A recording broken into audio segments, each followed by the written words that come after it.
Ito yung kanyang sahog. Anong iluluto natin ngayon, sir? Sir?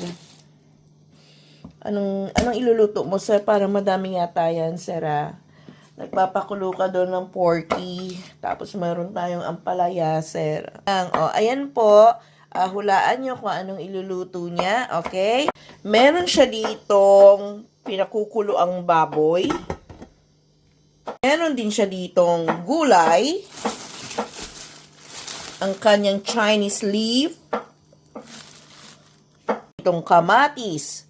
Meron siya ditong sausage, garlic, onion, and chopped porky na naman. Meron pang gulay doon. Kasi ayaw niyang sabihin kung anong niluluto niya. Kaya huhulaan natin kung anong kalalabasan ng recipe na ito. But, kung alam nyo, sige nga, comment below. Ayan. Mukhang magigisa siya. Magigisa ka ba, sir? Ha?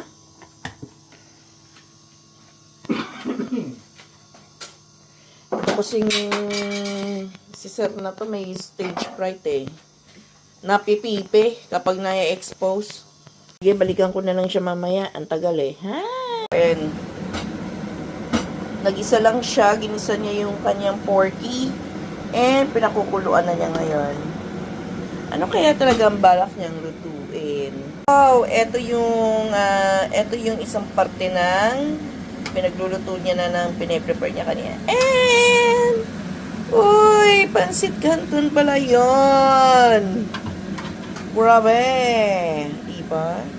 Pansit canton pala yung niluluto niya. Sino may birthday?